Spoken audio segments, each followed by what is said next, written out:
In Cataclysm, a lot changes from our classes, major content features, the world, and, well, just about everything. And with all that change, a lot of things end up being removed from the game. Whether they were replaced, were parts of old quests, or just deemed outdated, the post-shattering world is set to be quite different. Back in the day, of course, it wasn't possible to know exactly what was going to be changing. Many players ended up feeling as though they missed out on the chance to farm something, or didn't get an item they would have liked had they known transmog would be in the game. In some cases with removed items they would return in a few months, others took years to come back, and some would be gone forever. Today though, we have a much better idea of what will be removed and can make pretty good estimates of what you should be farming now, so you don't miss out again. Of course, word of warning here, at the end of the day, we don't know what Blizzard is going to do in regards to all of these removed items. There was even a post before BlizzCon last year about how Blizzard were restoring tons of items to the game, and people really thought they weren't going to release Cata. Anyways, today I'm going to try and cover the most interesting items or changes that may impact you, and the things you may want pre-Cata launch. I would treat this video as a kind of stuff you can collect now in Wrath of the Lich King whilst waiting for the expansion, in the event that they do get removed though, because again, we just don't know 100% until the expansion is out. But first, a quick word from today's sponsor, HelloFresh. You'll have heard of HelloFresh by now, and that's because it's America's #1 meal kit service that delivers fresh ingredients and varied recipes to your door at affordable prices. Also at the moment, whilst you're subscribed, you'll get a free dessert with your box. HelloFresh offers over 30 calorie smart or protein smart recipes weekly, all with pre-proportioned ingredients delivered straight to you. And with so many options, there should be something for everybody. The convenience of HelloFresh is really what makes the difference though. You save time and money on shopping, you save time in the kitchen, and you'll get the exact amounts of what you need, so nothing goes to waste anymore. Whether it's for saving time, leveling up your cooking skill, or just getting on track with better eating,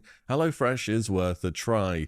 And if you check out my link, you'll be able to save a bunch while you do so. Go to my link and use code WillE16FM and receive 16 free meals and a free dessert for life while your subscription is active. Many thanks to HelloFresh for sponsoring the video today. Let's get back to WoW. We'll start off on one of the bigger ones, and something I already know a lot of people have been farming for some time, and those will be the mounts that drop in Zul'Gurub, so the Swift Zulian Tiger and the Rizashi Raptor. They will both be gone. During the expansion, ZG will be reintroduced as a 5-player heroic dungeon. This is expected to happen sometime between the launch of the expansion and the Firelands. However, both mounts themselves were removed from drop tables of ZG as soon as Cata launched. This could happen as early as the pre-patch if Blizzard are intending to go down that route once again, with the absolute latest time possible to get them being if Blizzard somehow keeps the old ZG intact until its revamp mid-Cata. These mounts would go on to be re-added to the black market auction house during a later expansion, but that's going to be a very long wait, and you're also going to need gold cap to have any real chance of getting them from that. So yeah, if you like either of these two mounts, now's the time to farm them. Also, don't forget ZG is on a 3-day lockout, and there's plenty of guides out there on how to solo everything you need to do. Next, with Cata, the Scepter of the Shifting Sands questline will become unavailable,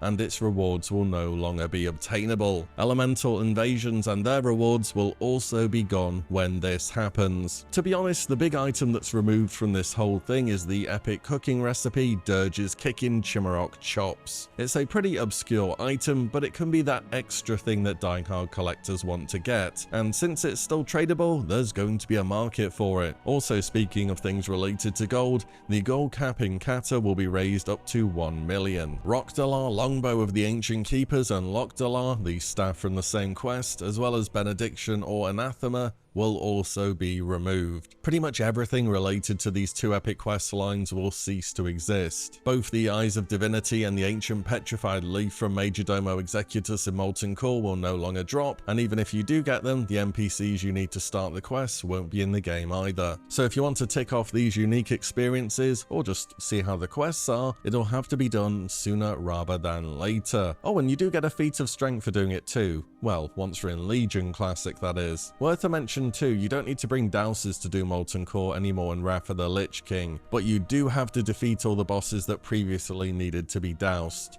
So, in other words, all of them. This can be tricky though depending on your gear, especially as a priest. I'd try and find a priest and hunter duo, then one of you is always getting one of the drops because Major Domo always drops one of them. Speaking of Molten Core, Thunder Fury and the bindings are still in the game, just in case you were wondering about that. Also, towards the end of BFA, Blizzard started allowing legendaries to be transmogged. They might include this in Cata if we have the retail transmog system implemented, but who knows at the moment. The Chandrila rep will also be gone come Cata. NPCs from this faction were used for some Diamol class trinkets and enchants, as well as Quell Sarah. Speaking of Quell Sarah, that should be gone too, but in any event you can already get lookalike versions from the Wrath of the Lich King Onyxia encounter. And since Chandrila is gone in Cata, that means if you're going for the insane title, that's one less reputation you need to grind. However, if you did grind it during Wrath of the Lich King or before, you'll get a feat of strength for doing so. Speaking of reputations, there's one you might actually want to wait until Cata before you start. It's one that's been around since vanilla and has one iconic reward. I'm of course talking about the Winter Spring Trainers. It's just the grind to get the Frost Saber from them is kind of bad. It's essentially, here's a few repeatable quests, go do them a few hundred times in a row.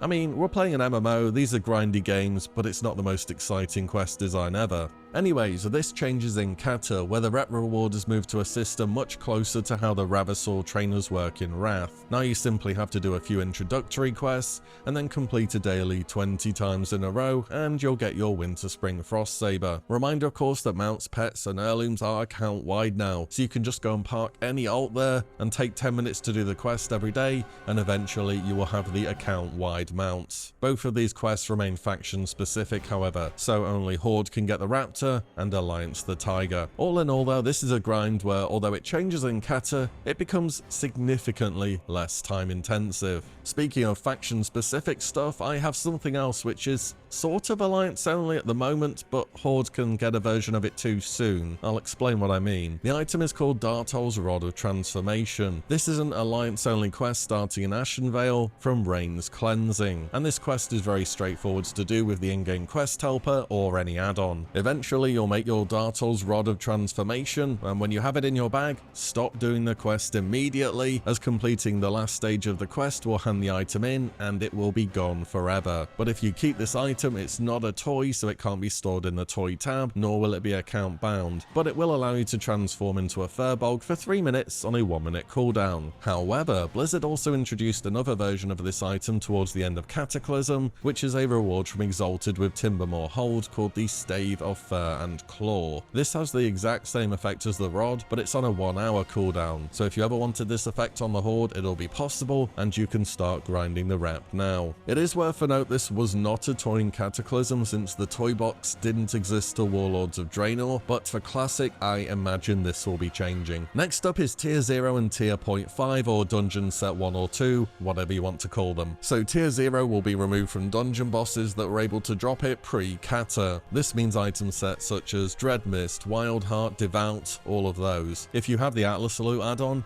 you can navigate to the Collections tab and then pick dungeon sets on the subcategory, and you'll be able to see all the different sets there. Also, despite there being a set made with each class in mind, these are not class restricted. And one more thing is that the belt, braces and gloves are bind on equip, so go and check the auction house for those because prices are gonna start going up. And if you wanted to own a set of this transmog, I would strongly suggest you go farm them now, because although they are technically still available in Cata, it's gonna take you a very long time gated grind to get them again. I'll go over why in a moment. Dungeon Set 2 is a better version of Set 1, wouldn't you have guessed? And it's upgraded for a very lengthy and epic quest chain, and that quest chain is also gone in Cata. Also, if you start the quest chain now, it is class specific. For example, you can't go upgrading the Shaman Dungeon set on a warrior. your shaman will only see the shaman quest. The quest in question is an earnest proposition, which starts from either Deliana in the throne room in Ironforge or Mokvar next to Thrall in Orgrimmar. You're gonna have to check up a guide for the rest of this quest because it's absolutely enormous, but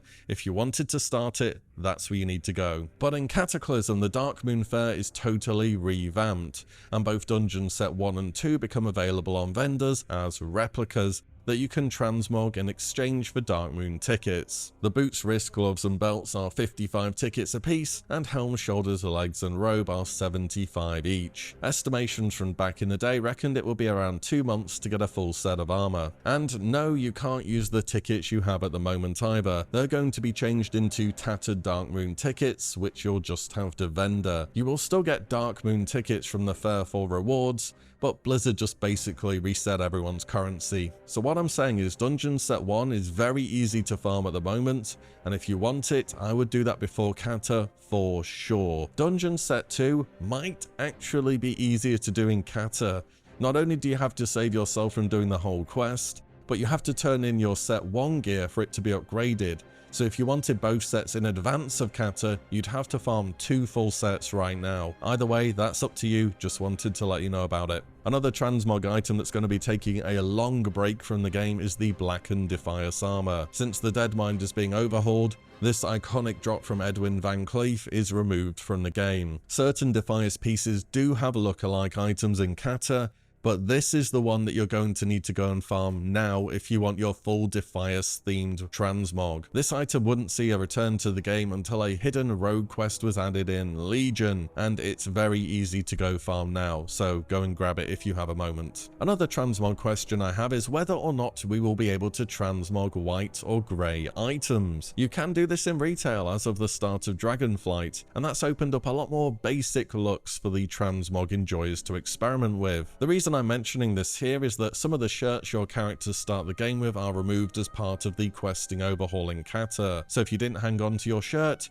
it may be unobtainable moving forwards. You can easily just make a character now, run them to a mailbox and send their shirt though. Another feature to depart from the game in Cataclysm will be profession specializations, and alongside them an absolute ton of different patterns and recipes. I found a really good post from 2012 with a huge list of things related to professions that were taken out of the game, whether it was due to losing profession specs, NPCs being replaced, or reps being removed. There is a big old list of stuff here, which if Cata happens the same way as it did back then, will not be in the game anymore. I will say that nearly everything here has been re-added into the game in one way or another, but most of this stuff making a return has happened after Legion. So if you're a big collector and there's something you would possibly want for transmog or just to have in your collection, now is the time to go and get it so you know you'll have it. I'll link this page in the comments or description too. There's also another link I found about items that were previously removed in Cata that were restored back in Dragonflight recently in patch 10.1.7. Again, assume items here may not be in the game when Cata comes out. It's a lot to go over, but I just wanted to give you some resources in case you wanted to try and check this stuff out. And those are some of the bigger things I expect to leave the game alongside the release of Cataclysm. Again, we don't know what Blizzard is going to do in regards to all of these items being removed yet. Perhaps these days it makes more sense to keep things around, or at least bring in vendors from future expansions. If we get any information that changes what you might want to go and farm in regards to things I've covered in this video,